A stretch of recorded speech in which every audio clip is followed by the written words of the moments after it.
Break के बाद एक बार फिर से आपका स्वागत है।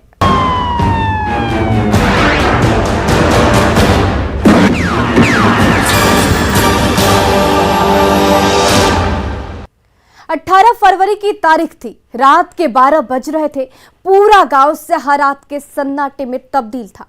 अचानक तबरेज के मोबाइल की घंटी बजी और वो फोन लेकर घर से निकल गया, लेकिन वो वापस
और वो काल की गाल में समा गया।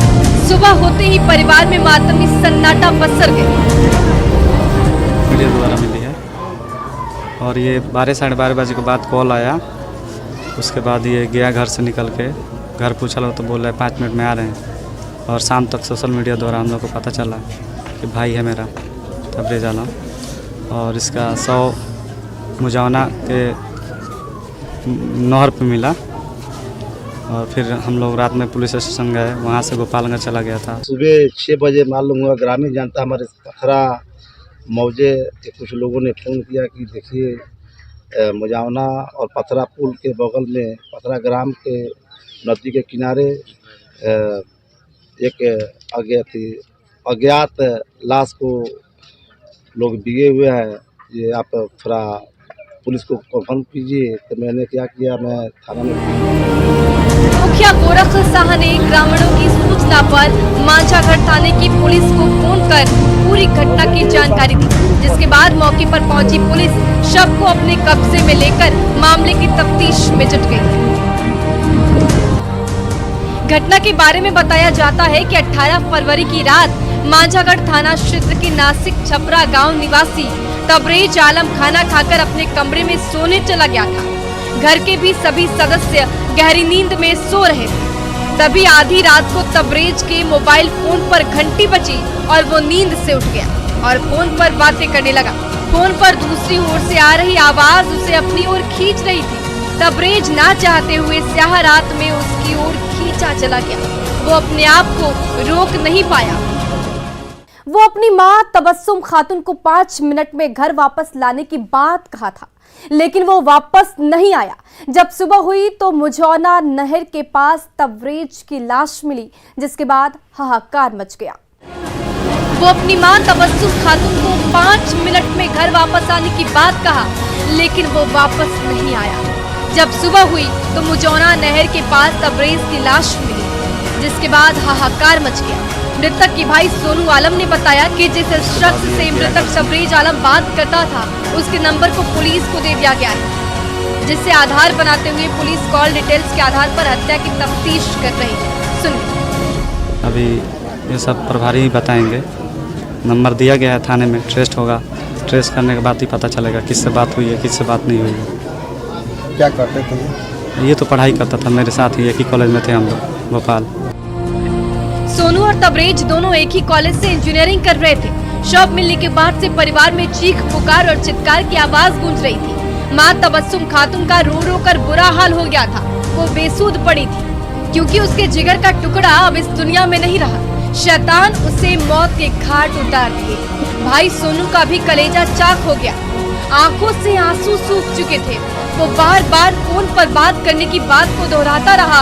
अब सवाल ये है कि तबरेज के मोबाइल फोन पर 18 फरवरी की रात किसका कॉल आया था? दूसरी तरफ फोन पर बात करने वाला शख्स कौन है? आधी रात को उसने तबरेज को क्यों बुलाया? क्या तबरेज की किसी से दुश्मनी थी? अगर नहीं तो क्या प्रेम प्रसंग में इस हत्या को अंजाम दिया गया है? आखिर क्या है तबरेज के मर्डर के पीछे का सच? हत्या के बाद मांझागढ़ थाने की पुलिस इन सवालों का जवाब ढूंढ रही है और मामले की तफ्तीश कर रही है। उसके कॉल डिटेल्स को संजीदगी से खंगाल रही है क्योंकि उसके मोबाइल फोन में कातिल का नाम है जिसने आधी रात को उसे मिलने के लिए बुलाया था। अब देखने वाली बात है कि पुलिस कब तक इस गुत्थी को सुलझाती है और मर्डर से पर्दा उठाती है, सच से रूबरू करवाती है।